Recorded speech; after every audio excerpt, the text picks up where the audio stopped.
जय भीम। नमस्कार दोस्तों, इस वक्त मौजूद है हम आगरा में और अभी हाल ही में सतीश चंद्र मिश्रा जी का एक प्रोग्राम हुआ था, ब्राह्मण सम्मेलन।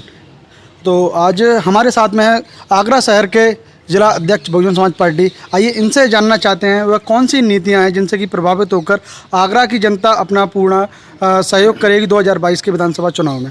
तो बहुत बहुत स्वागत है आपका हमारे यूट्यूब चैनल पर। आज जिस तरीके से आपने देखा कि आज माननीय सतीश चंद्र मिश्रा जी मुख्य अतिथि के रूप में प्रबुद्ध सम्मेलन में आए थे, आपने देखा होगा कि ब्राह्मण समाज कितना बढ़ चढ़कर विशाल स्तर पर ब्राह्मण समाज पूरे प्रदेश में बहुजन समाज पार्टी से जुड़ रहा है।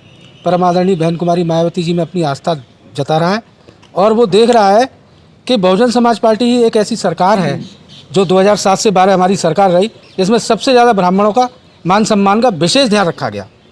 आप उसके बाद समाजवादी पार्टी की सरकार भी आपने देखी होगी, या वर्तमान में चल रही भारतीय जनता पार्टी की सरकार भी देखी होगी।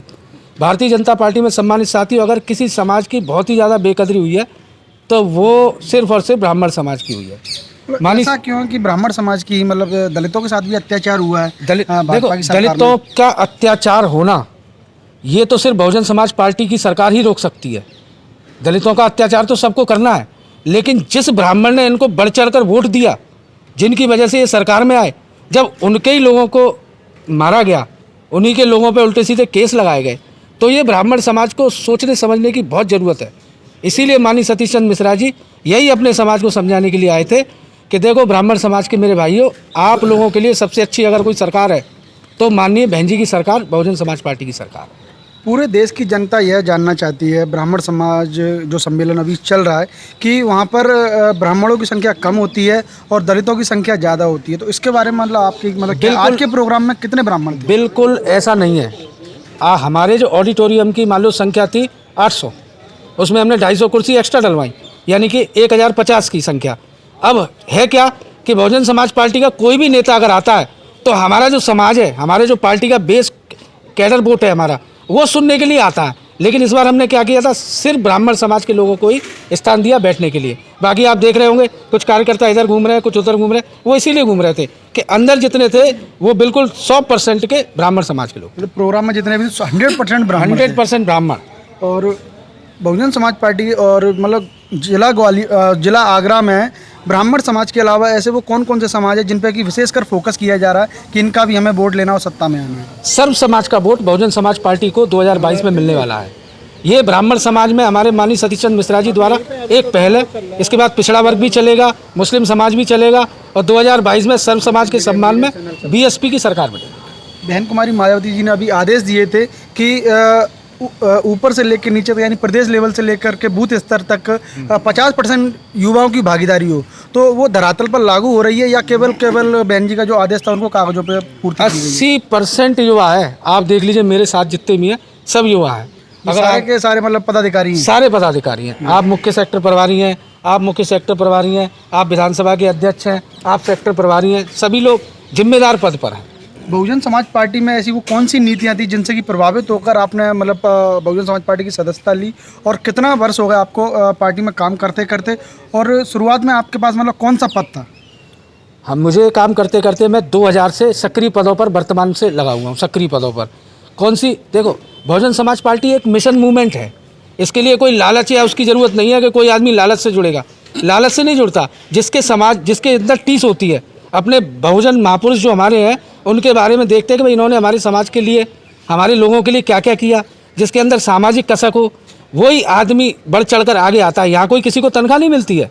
आपने देखा होगा मान्यवर साहब थे, बाबा साहब थे, माननीय बहन जी हैं, उनके लिए आदमी कुछ भी कर जाता है। हमारा कार्यकर्ता जिस स्तर का होता है वो उनके लिए कुछ भी कर जाता है। उन लोगों के लिए, या वो जो कार्यकर्ता होते हैं या जो विधायक होते हैं, मतलब पूर्व विधायक जो पार्टियों पर आरोप लगाकर गए हैं, उनके लिए आप क्या कहना चाहते हैं? देखिए मैं बताऊं, आरोप प्रत्यारोप की बात अगर हम करते हैं तो आरोप कौन लगाता है? आज जो लोग गए हैं ना हमारे पास से, वो विधायक बन के गए हैं, कोई सांसद बन के गया है, किसी को आयोग का चेयरमैन बन के गया है, कोई निगम का अध्यक्ष बन के गया है, इसलिए वो आरोप लगाते हैं। नए लोग, ये एक पार्टी एक ऐसे वृक्ष की तरह है, इसमें नए नए पौधे वो निकलते हैं, पत्तियाँ निकलती हैं, सब चीज़ शाखाएँ निकलती हैं। तो इसका मतलब ये थोड़ा ही है कि जिसके किसी के मान सम्मान को हल्की सी भी वो हो, या जिस किसी को, अब एक बात बताइए, एक विधायक क्या लगातार एक ही विधायक लड़ता रहेगा चुनाव? दूसरे आदमी का नंबर नहीं आएगा। या मैं जिलाध्यक्ष आ जाऊँ तो मैं हमेशा रहूँगा जिलाध्यक्ष, मेरे बाद में जो मेरी डाउन लाइन है वो जिलाध्यक्ष बनना चाहिए ना, उनको मुझे आगे बढ़ना चाहिए। इसी तरीके से एक विधायक अब बन गया तो दूसरे विधायक का भी नंबर आना चाहिए। आगरा में बहुजन समाज पार्टी कितनी सीटों पर तैयारी है, कितनी सीटों पर फोकस है कि इतनी सीटें हमें आगरा से जीतना चाहिए? 9 की 9 सीटें जीतेंगे। ये कैसे आप कह सकते हो? मैं इसलिए कह रहा हूँ कि हम जिस हिसाब से मेहनत कर रहे हैं, हम जिस हिसाब से मेहनत कर रहे हैं, भाजपा भी कर रही है, सपा भी कर रही है। सपा तो सरकार बनाने का दम भर रही है। समाजवादी पार्टी की मैं बताऊं आपके चैनल के माध्यम से कि बहुजन समाज पार्टी एक ऐसी सरकार है पूरे देश में जिसके पास आज भी सबसे ज़्यादा वोट है अपना। अन्य संगठनों के बारे में मतलब आपका क्या कहना है कि वो मतलब किस प्रकार से उनको सरकार अपनी पार्टी में विलय करना चाहिए या फिर वो मतलब पार्टी को कहीं ना कहीं नुकसान देखिए, अन्य संगठन तो आरएसएस और कांग्रेस के एजेंट हैं, उनके बारे में मैं इसके बारे में आपसे ज़्यादा क्या कहूँगा। जब उत्तर प्रदेश में हमारी परम आदरणीय बहन जी 4 बार सरकार बना चुकी हैं तो मेरे हिसाब से संगठनों को आवश्यकता नहीं होनी चाहिए या कोई ऐसी पार्टी को आवश्यकता नहीं होनी चाहिए कि वो उत्तर प्रदेश में मेहनत करे। उत्तर प्रदेश को छोड़ के बाकी के प्रदेश हैं उनमें जाए, मेहनत करें।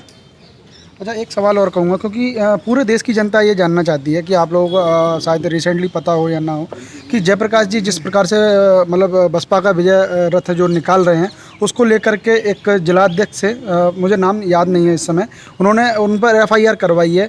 तो इसके बारे में मतलब आपका क्या कहना चाहिए? उनका मतलब सही फैसला FIR का या गलत? आगरा से बाहर के क्षेत्र के मामले में मेरे हिसाब से मुझे नहीं बोलना चाहिए। लेकिन जयप्रकाश जी जो रथ यात्रा निकाल रहे हैं वो सही है या गलत है? क्योंकि लोगों की भावनाएं लोग जानना चाहते हैं। ये उनका खुद का व्यक्तिगत विशेष कोई मामला हो तो माननीय बहन जी की तरफ से या पार्टी की तरफ से तो ऐसा कोई विजय रथ का वो है नहीं। इससे पार्टी को फायदा हो या घाटा नुकसान होगा? कुछ कहा नहीं जा सकता। इतनी कहा। अच्छा, आखिरी मतलब युवाओं के लिए क्या संदेश है आपका एज ए जिलाध्यक्ष? समस्त युवाओं से मेरी यही अपील है कि ज़्यादा से ज़्यादा बढ़ चढ़ कर बहुजन समाज पार्टी का काम करें, बहुजन समाज पार्टी के साथ जुड़े। बहुजन समाज पार्टी एक ऐसी सरकार है